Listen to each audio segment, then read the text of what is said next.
जय हिंद बच्चों। तो यहाँ पर हम आपके लिए अर्धवार्षिक परीक्षा 2025-26 के लिए क्लास 9 का सब्जेक्ट हिंदी का हाफ ईयरली मॉडल पेपर लेकर आए हैं। अगर आप लोग क्लास 9 में हैं और हाफ ईयरली एग्जाम 2025-26 देने जा रहे हैं तो ये मॉडल पेपर आपकी एग्जाम के लिए इम्पोर्टेंट हो सकता है। इसमें जो भी क्वेश्चन है वो आपकी एग्जाम के लिए इम्पोर्टेंट हो सकते हैं, तो आप लोग इस वीडियो को पूरा एंड तक देखिएगा। अगर आपको वीडियो पसंद आता है तो वीडियो को लाइक करिएगा, चैनल को सब्सक्राइब करिएगा एंड वीडियो को अपने दोस्तों में शेयर करना मत भूलिएगा।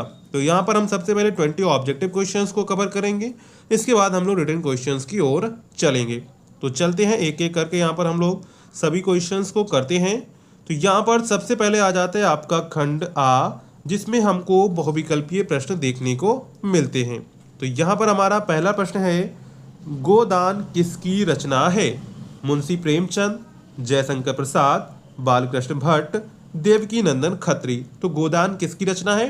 गोदान रचना है मुंशी प्रेमचंद की। किसकी है? मुंशी प्रेमचंद की, यानी कि ऑप्शन नंबर यहाँ पर आपका जो है फर्स्ट वाला आंसर करेक्ट हो जाएगा। ठीक है।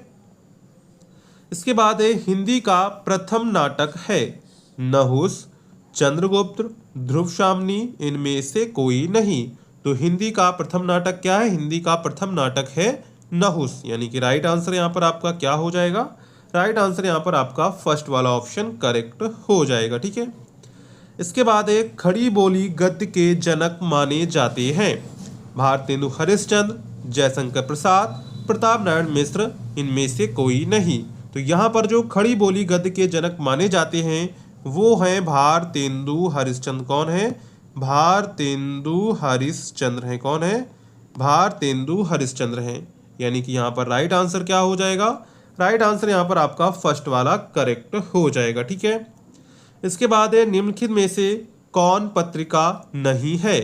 इंदु, भारत दुर्दशा, सरस्वती, आनंद, कादम्बनी। तो यहाँ पर राइट आंसर क्या हो जाएगा?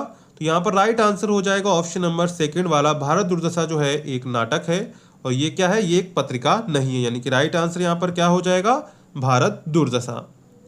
इसके बाद है, दीपदान एकांकी में पात्रों की संख्या है। तो दीपदान एकांकी में पात्रों की संख्या है 7, 5, 9, 10। तो दीपदान एकांकी में पात्रों की संख्या कितनी है?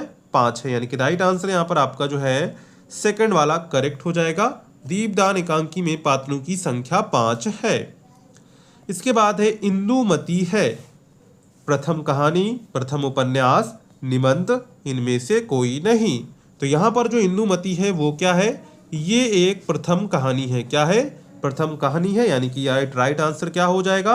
राइट आंसर यहाँ पर आपका फर्स्ट वाला करेक्ट हो जाएगा, प्रथम कहानी। ठीक है। इसके बाद है, आदिकाल की भाषा है। तो आदिकाल की भाषा है ब्रज, अवधी, डिंगल, भोजपुरी। तो यहाँ पर जो आदिकाल की भाषा है वो क्या है? वो है डिंगल। क्या है? डिंगल है, यानी कि राइट आंसर यहाँ पर आपका क्या हो जाएगा? राइट आंसर यहाँ पर आपका जो है थर्ड वाला करेक्ट हो जाएगा, डिंगल। इसके बाद है, सूरसागर किसकी रचना है? तो सूरसागर किसकी रचना है? सूरदास की, तुलसीदास की, रसखान की, केशवदास की। तो यहाँ पर जो सूरसागर रचना है वो किसकी है? ये है सूरदास की। किसकी है? सूरदास की है, यानी कि राइट आंसर यहाँ पर आपका क्या हो जाएगा? राइट आंसर यहाँ पर आपका फर्स्ट वाला करेक्ट हो जाएगा। ठीक है। इसके बाद है, शिवराज भूषण किसकी प्रसिद्ध कवि है, यानी कृति है? बिहारी, भूषण, केशव, घनानंद।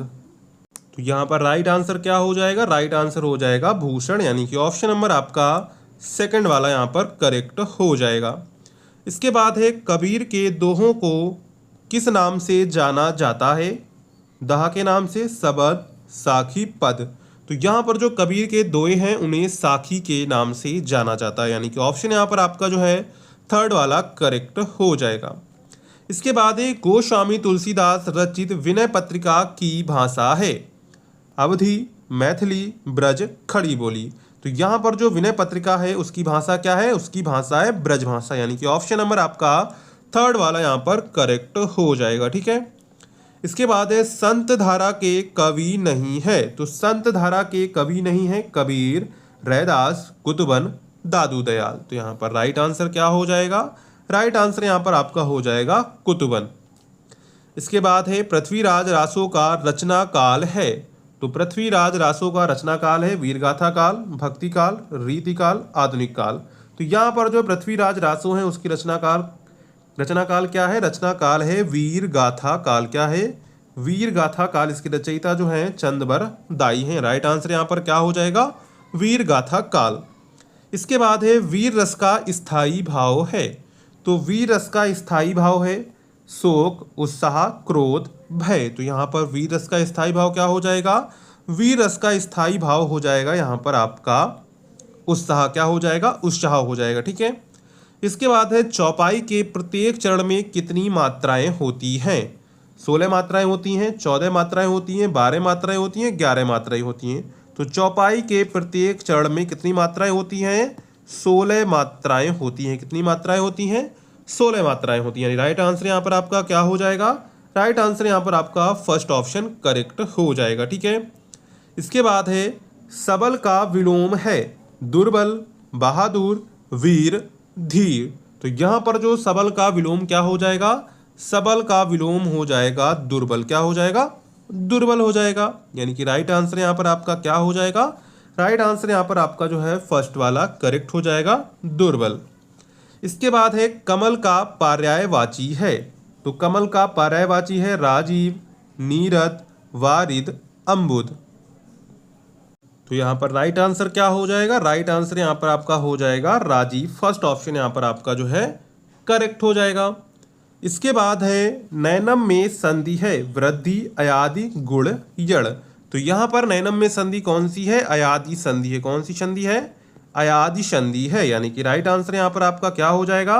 राइट आंसर यहाँ पर आपका जो है सेकंड वाला करेक्ट हो जाएगा। ठीक है। इसके बाद है वर्णेय रूप है द्वितीय विभक्ति बहुवचन, चतुर्थी विभक्ति एक वचन, पंचमी विभक्ति एक वचन, षष्ठी विभक्ति द्विवचन। तो यहाँ पर राइट आंसर क्या हो जाएगा? चतुर्थी विभक्ति एक वचन। यानी कि राइट आंसर यहाँ पर आपका जो है फर्स्ट वाला करेक्ट हो जाएगा। ठीक है। इसके बाद है भविष्यति रूप किस लकार का है? लट लकार, लोट लकार, लंग लकार, लिट लकार। तो यहाँ पर राइट आंसर क्या हो जाएगा? राइट आंसर यहाँ पर आपका हो जाएगा लिट लकार। यानी कि ऑप्शन नंबर आपका यहाँ पर जो है फोर्थ वाला करेक्ट हो जाएगा, लिट लकार। ठीक है। तो यहाँ पर हमने जो है 20 ऑब्जेक्टिव क्वेश्चंस को कवर कर लिया है जो आपकी एग्जाम के लिए इंपॉर्टेंट है। अगर आपने अभी तक वीडियो को लाइक नहीं किया है तो वीडियो को लाइक कर दीजिए और चैनल को भी सब्सक्राइब आप लोग कर लीजिएगा। ऐसे ही मॉडल पेपर आपको हमारे चैनल पर मिल जाएंगे जिससे आपकी हाफ ईयरली और ईयरली एग्जाम की अच्छे से प्रिपरेशन हो सकती है। तो आप चलते हैं खंड बा पे जिसमें हमको वर्णनात्मक प्रश्न देखने को मिलेंगे। ये आपको कॉपी पर करने होंगे और आपकी जो 20 क्वेश्चंस होते हैं वो आपको ओमार शीट पर करने होते हैं। तो यहाँ पर प्रश्न है निम्नलिखित गद्यांश पर आधारित प्रश्नों के उत्तर दीजिए। यानी कि आपको पूरा गद्यांश पढ़ना है, उसको पढ़कर आपको नीचे दिए गए प्रश्नों के उत्तर करने हैं। तो सबसे महत्वपूर्ण प्रश्न इसमें होता है उपर्युक्त गद्य का पाठ, गद्य खंड का पाठ तथा लेखक का नाम लिखिए। यानी कि इसका जो संदर्भ होता है वो सबसे जरूरी होता है। यानी पाठ का नाम किस पाठ से लिया गया है और इसके लेखक कौन है। तो ये आपका जो ऊपर वाला जो ये गद्यांश किससे लिया गया? ये लिया गया है बात चैप्टर से और इसके जो लेखक हैं वो हैं प्रताप नारायण मिश्र। ठीक है। इसके बाद आपको रेखांकित अंश की व्याख्या करनी है। इसी में आपको प्रश्न दिया गया है बात के ढंग का कुछ रंग ढंग परिवर्तित कर लेना किस प्रकार नीति विरुद्ध नहीं है। ठीक है।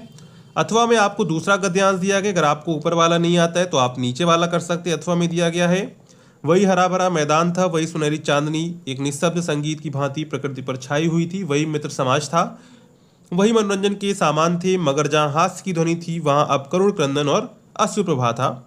तो यहाँ पर जो ये गद्यांश लिया गया है किस पाठ से लिया गया है? मंत्र पाठ से लिया गया है और इसके जो लेखक हैं वो हैं प्रेमचंद। कौन है? प्रेमचंद हैं। इसके बाद रेखांकित अंश की व्याख्या करनी है। प्रकृति पर क्या छाई हुई थी ये आपको इसी से ढूंढ के बताना है। इसके बाद इसी में दूसरा प्रश्न है निम्नलिखित पद्यांश पर आधारित प्रश्नों के उत्तर दीजिए। तो यहाँ पर सबसे महत्वपूर्ण प्रश्न होता है प्रस्तुत दोहे का संदर्भ लिखिए। यानी यहाँ पर आपको पाठ का नाम बताना है और कवि का नाम बताना है। तो यहाँ पर यह तन कांचा कुंभ है, लिया फिरे था साथी, ढबका लागा फूट गया, कछना आया हाथी। तो यहाँ पर देखिए आपको क्या करना है, सबसे पहले ये आपको लाइनें बतानी है कि किस पाठ से ली गई है। तो ये जो है कबीर के दोहे से किसके ली गई है? कबीर के दोहे से ली गई। इसके कवि कौन है? कबीरदास जी हैं। रेखांकित अंश की आपको व्याख्या करनी है। कुंभ के समानार्थी शब्द आपको यहाँ पर लिखने हैं। ठीक है। अथवा में आपको दूसरा दिया गया है, ये आपका जो है रहीम जी से लिया गया है, ठीक है। इसके लेखक कौन है, सॉरी कवि कौन है, रहीमदास जी हैं। वही आपको पद्यांश का संदर्भ बताना है, रेखांकन की व्याख्या करनी है, स्वान के 3 आपको पर्यायवाची लिखने हैं। तो इसी तरह के प्रश्न आपके एग्जाम में आएंगे। पद्यांश इसी तरह का आपको एग्जाम में देखने को मिलेगा, तो आपको इसी तरह के पद्यांश अच्छे से तैयार कर लेने हैं, ठीक है। इसके बाद यहाँ पर हमारा तीसरा प्रश्न है, निम्नलिखित संस्कृत गद्यांश एवं पद्यांश में से किसी एक का संदर्भ सहित हिंदी में अनुवाद लिखिए। तो यहाँ पर देखिए आपको 2 दिया गया, पद्यांश भी दिया गया है और गद्यांश भी दिया गया। दोनों में से आपको कोई एक करना है, ठीक है। उसका संदर्भ सहित आपको हिंदी में अनुवाद लिखना है। इसके बाद है दीपदान एकांकी की कथा वस्तु संक्षेप में लिखिए, अथवा लक्ष्मी का स्वागत एकांकी के आधार पर रोशन की माता का चरित्र चित्रण कीजिए। तो इन दोनों में से आप कोई एक यहाँ पर कर सकते हैं, ठीक है। इसके बाद इसी में आपका 5वां प्रश्न है, निम्नलिखित लेखकों में से किसी एक लेखक का जीवन परिचय देते हुए उनकी किन्हीं 2 रचनाओं का नाम आपको यहाँ पर लिखना है। प्रताप नारायण मिश्र, श्री राम शर्मा, डॉक्टर धर्मवीर भारती। तो यहाँ पर आपको क्या करना है, इन तीनों में से आपको कोई एक लेखक का जो है जीवन परिचय देना है। इसके बाद इसी में आपका अगला है, निम्नलिखित कवियों में से किसी एक कवि का जीवन परिचय देते हुए उनकी किन्हीं 2 रचनाओं के आपको नाम लिखने हैं। कबीर, मीराबाई, रहीम। तो यहाँ पर आप तीनों में से किसी एक कवि का जीवन परिचय लिख सकते हैं। इसके बाद इसी में आपका अगला है, अपनी पाठ्य पुस्तक से कंठस्थ कोई एक श्लोक लिखिए जो इस प्रश्न पत्र में ना आया हो, यानी आपको एक श्लोक लिखना है जो इस पेपर में ना पूछा गया हो, ठीक है। इसके बाद इसी में आपका निम्नलिखित प्रश्नों में से किन्हीं 2 प्रश्नों के उत्तर आपको संस्कृत में देने हैं। भक्तस्य किम स्वरूपा अस्ति, ईश्वरस्य के नेत्रे स्था, राम कस्मिन् वंशे उत्पन्ना आसीत, राम क्रोधे कीदृशा आसीत। तो ये आपको 4 दिए के 4 में से आपको कोई 2 करने हैं, ठीक है। इसके बाद है, निम्न मुहावरों एवं लोकोक्ति में से किसी एक का अर्थ बताते हुए वाक्य में प्रयोग कीजिए। यानी यहाँ पर आपको मुहावरे और लोकोक्तियाँ दी गई, उनमें से किसी एक का आपको करना। जैसे आसमान टूट पड़ना, मुसीबत आना, आग का कांटा होना मतलब बहुत प्यारा होना, 3 तेरे करना मतलब कि अस्त व्यस्त करना, पानी पानी होना मतलब कि लज्जित होना, ठीक है। यहाँ पर आपका अगला है 9वां, निम्नलिखित में से किन्हीं 2 वाक्यों का संस्कृत में अनुवाद कीजिए। तो यहाँ पर आपको वाक्य दिए गए, तुम लोग जाओ, हरि ने कार्य किया, हमें पढ़ना चाहिए, विनय मनुष्यों का भूषण है। तो यहाँ पर आपको 4 दिए गए, 4 में से आपको कोई 2 यहाँ पर करने हैं, ठीक है। इसके बाद इसी में आपका लास्ट है, प्रधानाचार्य को संबोधित करते हुए एक प्रार्थना पत्र लिखिए जिसमें अस्वस्थ होने के कारण 1 दिन का अवकाश मांगा गया हो।